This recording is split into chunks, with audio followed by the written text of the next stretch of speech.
Hello everyone, my name is Amit Singh.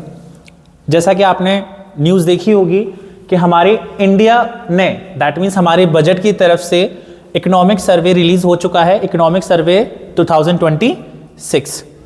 सबसे पहले हम बात करते हैं कि इकोनॉमिक सर्वे होता क्या है। मैं आपको बता दूं कि इकोनॉमिक सर्वे एक डॉक्यूमेंट होता है, एक दस्तावेज होता है जिसमें हमारी जो प्रीवियस ईयर होती है उसमें हमने क्या डेवलप किया, क्या अचीवमेंट किया, क्या ग्रोथ रेट रही जीडीपी की, क्या इन्फ्लेशन रेट रहा, उन सब के बारे में बताया जाता है। और आगे आने वाले ईयर में हमें क्या करना है, क्या पॉलिसीज अपनानी है, क्या इन्वेस्टमेंट अपनाना है, किस जगह इन्वेस्टमेंट को अपनाना है, वो सारी चीज़ें हम इस इकोनॉमिक सर्वे में पहले से ही डिस्कस करके रखते हैं। बात करते हैं, आगे बढ़ते हैं इकोनॉमिक सर्वे के बारे में। सबसे पहले हम बात करते हैं कि इकोनॉमिक सर्वे की जो प्रस्तुति है वो किसके अकॉर्डिंग दी जाती है। तो देखिए लिखा है, आर्थिक सर्वेक्षण 2025-26 को वित्त मंत्री निर्मला सीतारमण जी द्वारा 29 जनवरी 2026 को संसद में पेश किया गया। दैट मीन्स आज ही हमारा इकोनॉमिक सर्वे 2026 पेश किया गया है। जो ये दस्तावेज है सीईए द्वारा मुख्य आर्थिक सलाहकार चीफ इकोनॉमिक एडवाइजर जो हैं बी अनंत नागेश्वरन के नेतृत्व में तैयार किया गया है। अब हम बात करते हैं कि इकोनॉमिक सर्वे में हमने किस किस मेन कंटेंट को फोकस किया है। तो सबसे पहले हम चलते हैं अपने जीडीपी ग्रोथ पे कि पिछले ईयर 2025 में हमने कितनी जीडीपी ग्रोथ करी। तो देखिए अराउंड नेक्स्ट की बात करते हैं 6.8% टू 7.2% फाइनेंशियल 2027। ये एस्टिमेट किया जा रहा है, अनुमान लगाया जा रहा है कि फाइनेंशियल ईयर 2027 में जो जीडीपी के ग्रोथ रेट के चांसेस हैं वो 6.8 से लेकर के 7.2 तक हैं।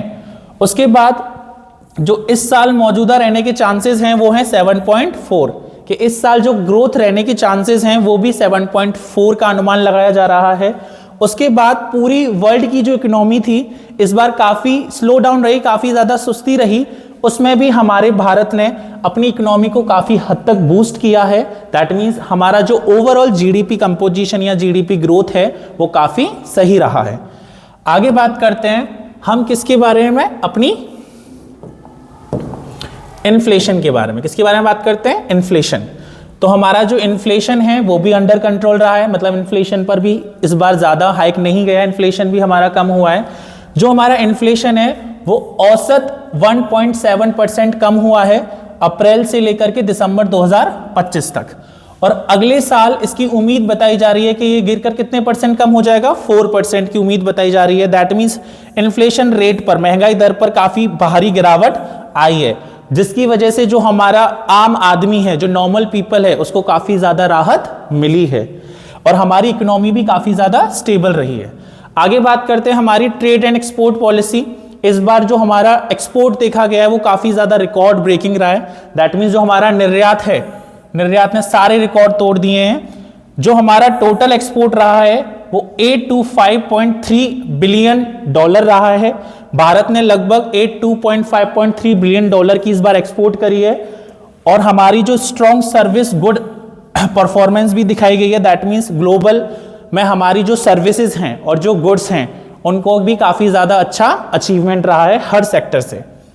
नेक्स्ट बात करते हैं हमारा फ्यूचर आउटलुक क्या है। दैट मीन्स आगे वाला जो फाइनेंशियल ईयर है उसका क्या आउटलुक है।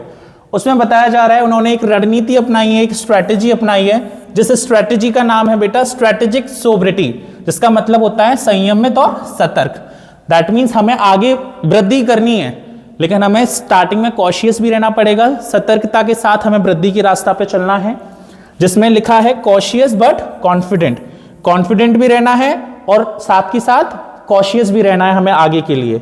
उसके बाद गवर्नमेंट आगे फोकस करेगी कैसे प्राइवेट इन्वेस्टमेंट को बढ़ाया जाए, कैसे ज़्यादा से ज़्यादा जॉब क्रिएशन दिए जाएं, जिससे हमारा जो अनएम्प्लॉयमेंट रेट है उसको कम किया जा सके। मेनली इकोनॉमिक सर्वे में इन्हीं कुछ पॉइंट्स पर फोकस किया है जो ज़्यादातर आपको मैंने सारे बता दिए हैं। आगे जैसा कि आपको पता है कि हमारा डीएस एडू हब जो प्रेजेंट कर रहा है एसएससी का फाउंडेशन बैच जो लॉन्च होने जा रहा है 1 फरवरी से, 1 फरवरी 2026 से स्टार्ट होने जा रहा है, जिसकी जो कंप्लीट कोर्स फीस है वो है 1000 रुपीज़। तो जो भी इंटरेस्टेड हैं वो हमारी साइट पर जाकर, हमारे कॉन्टैक्ट नंबर पर जाकर हमें कॉन्टैक्ट कर सकते हैं बैच को ज्वाइन करने के लिए। धन्यवाद।